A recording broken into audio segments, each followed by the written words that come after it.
আমার কাছে যায়, মানে আমি সাইডে শুই, ওনার বাচ্চারা এই পাশে শুইছে, যায়া যেমন একটা কুত্তা একটা মানে মরা মুরগি পাইছে খাইতেছে, উনি এইভাবে আমাকে জোর জুব্বরি করতেছে, কইরা আমাকে ধরছে। তারপরে হচ্ছে যে আমি অনেক চেষ্টা করি, চিল্লা ফাল্লা করি, ওনার বাচ্চা দুইটা মেয়ে আর ছেলে ওরা ভয়ে চিৎকার বেড়ে সরে যায়, সাইডে চলে যায়।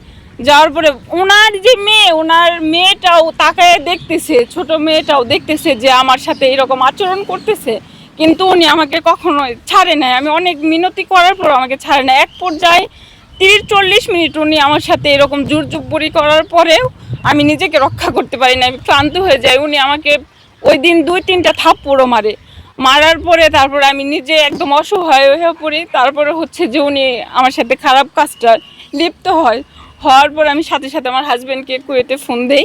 ফোন দেওয়ার পর ওনাকে জানাই। আমার হাজব্যান্ড এই বিষয়টা দেখে যে উনি আমার খাটের দিকে যে নাইমা যাচ্ছে, তারপর বলে যে তুমি এই বিষয়টা এখানে আর কিছু বললো না, আমি দেশে আসতেছি অক্টোবরে, হচ্ছে তুমি যদি এখন বলো তাহলে তো আমার সংসার দিকে তোমার চলে যেতে হবে বা এটা সেটা, আমাকে অনেক ভয়ভীতি দেখা। সম্পর্ক হওয়ার পরে উনি ওনার ফ্যামিলিকে জানায়, আমার ফ্যামিলিকেও আমি জানাই, আমার ফ্যামিলি রাজি হয় না, গফরগাঁও বিয়ে দিবে না এটা বলে রাজি হয় না। তো এক পর্যায়ে আমি ফ্যামিলির বিরুদ্ধে যেয়ে ওনাকে বিয়ে করি, ওনার ফ্যামিলির সম্মতিতে বিয়ে করার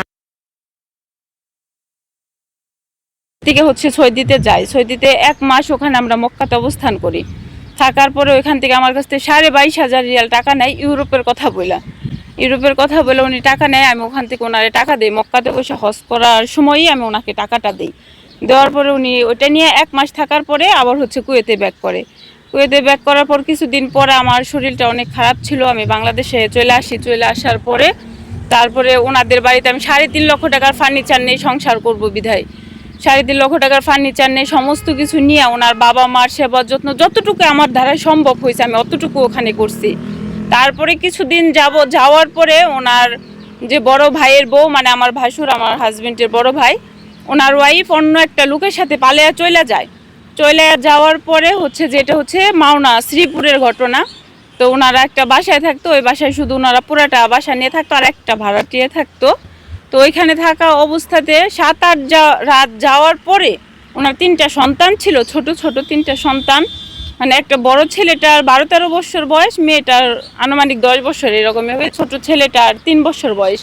3টা সন্তান ফালিয়ে রেখে উনি চলে যাওয়ার পরে আমি সন্তানগুলারে নিজের মায়ের মতো আগলাইয়া রাখি যে ওর মা নেয়, আমি নিজের মায়ের মতো রাখি। আমার শাশুড়ি আবার আমার হাজব্যান্ডের অনুমতিতেই ওখানে রাখা হয়। কিন্তু আমার ভাসুরের 2-3 দিন যাওয়ার পরে ওনার আর কি আচরণগুলো আমার কাছে একটু খারাপ মনে হয়, যে উনি লুঙ্গি রাইখা যেত, আমি ছোট ভাইয়ের বউ, উনি লুঙ্গি টঙ্গি রাইখা যেত। তারপর রাত্রে 12টা-1টার দিকে উনি সবসময় বাসায় আসতো। আসার পরে হচ্ছে যে হোটেলের কাজ করে উনি বাসায় আসতো 12টা-1টার দিকে।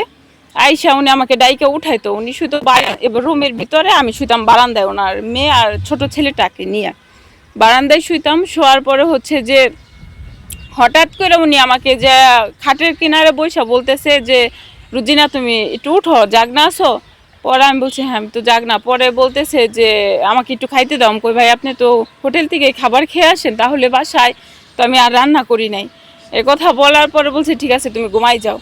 পরে উনি আমাকে আরও কয়েকটা কথা বললো, খারাপ কথা বলছে যে তোমার ভাবি তো চলে গেছে, এটা সেটা। এটা নিয়ে শ্রীপুর থানায় অনেকগুলো অভিযোগও আছে, আপনারা সবাই এটা তদন্ত করলেও বুঝতে পারবেন যে ওনার ওয়াইফ কবে চলে গেছে, কীভাবে চলে গেছে, এগুলো অভিযোগ করাও আছে। তো তারপরে হচ্ছে যে উনি আমাকে এটা বলার পরে আমি বলি যে দেখেন আপনি আমার মাহবুল আলম যে আমাকে খারাপ ভাষা বলে। তখন আমি বলি যে ভাই আপনি কি বলতেছেন, আপনি আমার বড় ভাইয়ের মতো, ভাসুর তো বড় ভাইয়ের মতোই হয়, তো এগুলা ভাষা কি বলতেছেন আপনি, এগুলা বললেন না, আমি কিন্তু আপনার ভাইকে বলে দেব। তখন এটা বলার পরে হচ্ছে যে উনি কয় ঠিক আছে তুমি ঘুমাই যাও, এই বিষয়টা এখানে বাদ দাও।